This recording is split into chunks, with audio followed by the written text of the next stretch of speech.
When you step into your fears, somebody said, it was Winston Churchill, he said that courage is going from failure to failure without losing enthusiasm. When you step into your fears and continue to push yourself to go on, something happens for you. It will enable you to transcend yourself. I went to the next store. You like to buy a nice working television? No! Bam! Went to the next one. No! Bam! After a while, I no longer took it personal. And I began to play a game. I said, well, I know there's a yes out here somewhere. And I'm going to keep on till I find it. And I'm not going home until I do. And I continue to knock on doors. And then somebody eventually would say yes. And I said, are you sure? And I would go in there and I would get the sale. When you have something you want to do, if you don't develop the courage to do that which has been given you to do, and you spend a lot of time going around trying to convince other people or trying to get their approval, what will happen is that you will lose your nerve, and other people will convince you that what you're doing doesn't have any value, and you'll give up on your dream. It's an interesting thing about life, I've also found, that if you don't have the courage to act, sometimes, and particularly, if you have something special to do, life will move on you.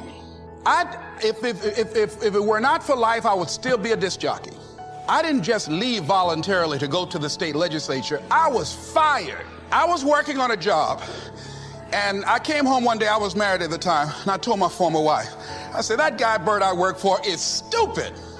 She said, if he's so stupid, why does he sign you a paycheck? Now, you see why I divorced her, right? That night, I could not sleep well. Here was a guy that was controlling my life. I was going through all kinds of changes because this man controlled my paycheck. And it was Carlyle who said, truth crushed to earth shall rise again. Winston Churchill said, the truth is incontrovertible. Malice may attack it, ignorance may deride it, but at the end, there it is. And we know scripture that says, ye shall know the truth, and the truth shall set you free. And the truth that I had to come to grips with, that I wasn't in charge of my destiny. The truth was that I wasn't giving all that I had. The truth was that there are some things that I wanted to do, but I didn't have the courage to act on those things. Number one is confidence. Confidence. I love this humorous thought on confidence that I have next. Confidence is the uplifting feeling you have before you truly understand the situation. Hey, by the way, show your hands. How many of you have been there before, huh? You just feel so confident and you feel so good and you go, oops, oops, oops. Okay, great leaders are confident in themselves.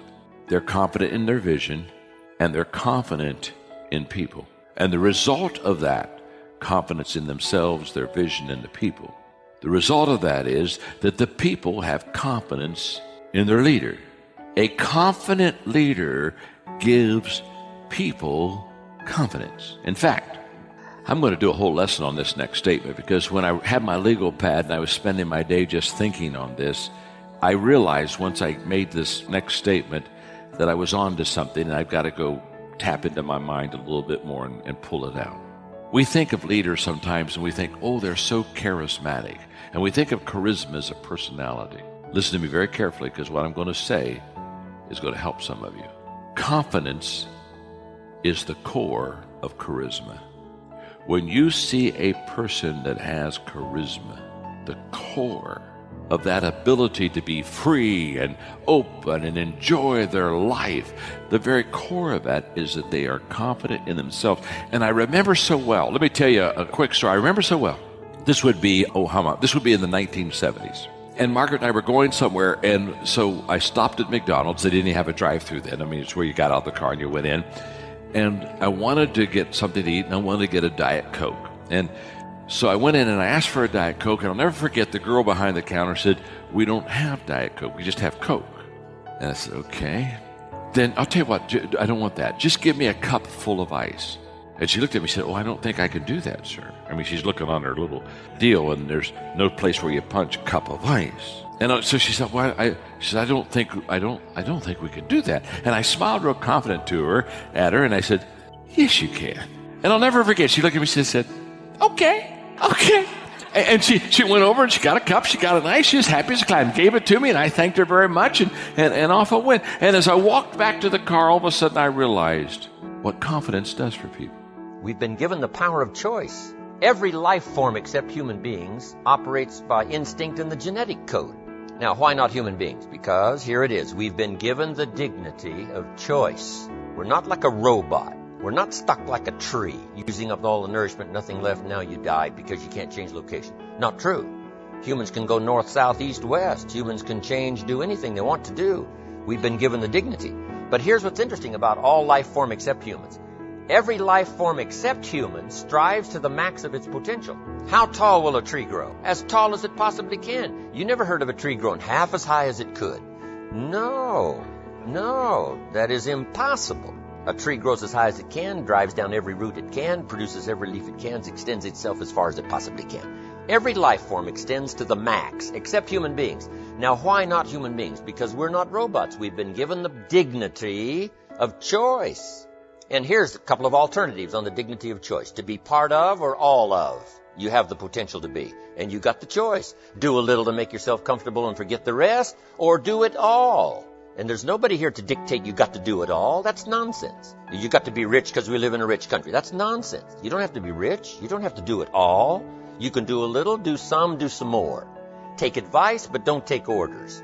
Take information, take training, take teaching, but don't take orders from no one that tells you how you need to live and what you need to own and what you need to do. Somebody says, well, you need to be successful. That's a personal choice, being successful. What we teach is the possibilities, and everybody chooses. Take a little, take a lot, do some, do nothing. Abraham Lincoln said, since I would be no one's slave, I will be no one's master. Excellent philosophy. If a guy says, hey, I'm soon cashing it in, I'm heading for the mountains, I'm going to live in a little cabin, live off the land, and feed the squirrels. If he goes and does that, guess what? He's a smashing success. Why? He's doing what he designed to do and went and did it and pulled it off. You can't say, no, that's not successful. That is the epitome of success, is giving a design to your life and go pull it off, making progress in that direction that satisfies you. If it doesn't satisfy you, make alternatives and you change. And if you get some better ideas, sure, you may follow someone's suggestion and ideas, but not orders. Design your own life like you want it that will fit. Now, if you take on some responsibilities, now you got to consider those. Yes, you can ignore your responsibilities, but you won't feel good about that. Guess what the old prophet said? Some things that taste good now in the mouth turns bitter later in the belly. So you don't want to sacrifice. We all must suffer one of two pains. Regardless of your choice of lifestyle and what you want to do, we must all suffer one of two pains. The pain of discipline or the pain of regret. And what we suggest to everybody is to consider the disciplines, because disciplines weigh ounces, regrets weigh tons. Then what do you want? And then once you find out what you want, spend the rest of your natural life waking up and going after it. The reason why I speak with so much passion, E.T., why do you speak with so much authority? Because I'm talking about my life, not something that I read. I ate out of trash cans. I had no business eating out of trash cans. I lived in abandoned buildings. I had no business living in abandoned buildings. But E.T., your daddy wasn't in your life. I told you, I didn't get a new daddy. I didn't get a new mama. What changed? I changed. And I stopped being a victim. I stopped saying, I've got to wait for good things to happen to me. And I said, I'm going to grind. I'm going to fight. I'm going to work. I'm going to press toward. I'm going to learn. I'm going to do everything in my power. Every single day, I'm going to do everything in my power to become a victor and not a victim. Now, let me say this before I move forward. And I can't explain it, but you better feel me. Winners win and losers lose. I can't explain it any better than that. I don't know how it happens, but winners win.